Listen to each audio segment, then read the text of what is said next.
Et aujourd'hui je suis avec Laura pour la troisième vidéo bonus de l'Extreme Christmas Trail. Et aujourd'hui on va voir un petit peu les pas de côté et le reculé en L. Tous les points importants et c'est Laura qui va vous en parler. Oui, alors là, on me voit sur un pas de côté sur une barre. Ce qu'il faut bien faire attention quand on fait des pas de côté sur une barre ou sur autre chose, il faut penser à se placer vraiment pour que la barre soit au milieu du ventre du cheval.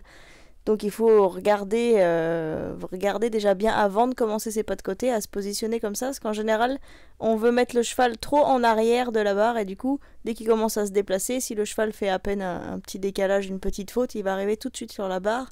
Donc déjà, pour pas avoir trop de problèmes, il faut bien se positionner dès le départ. Donc au milieu, il faut que la barre se trouve au milieu du ventre du cheval. Là on a un exercice un petit peu plus compliqué. Je crois que l'important c'est de dissocier bien les jambes pour déplacer soit les épaules soit les hanches. Tu peux nous en parler un peu? Oui, c'est ça. Au départ, je suis sur un pas de côté sur la barre, donc je veux juste qu'il se déplace latéralement. Et en fait, au moment du virage, je veux bien qu'il comprenne si je veux qu'il bouge ou ses hanches ou ses épaules. Et du coup, en fonction de où je vais mettre ma jambe, la position de ma jambe va être très importante. Si je la recule vraiment en arrière, je veux qu'il bouge seulement ses hanches et qu'il pivote sur ses antérieurs, en fait.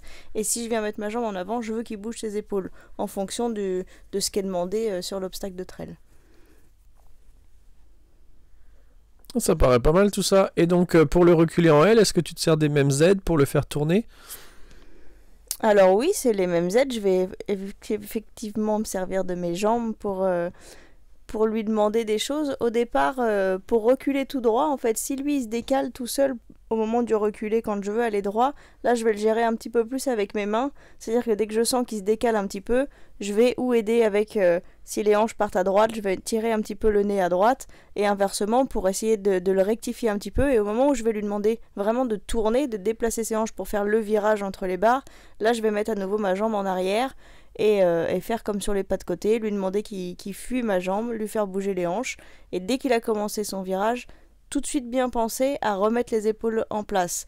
En fait, on doit vraiment réussir à gérer tout le corps de son cheval. Au départ, les postérieurs au moment du virage, et au moment où les postérieurs sont passés, bien penser à ramener les épaules pour remettre le cheval en ligne et aller bien droit.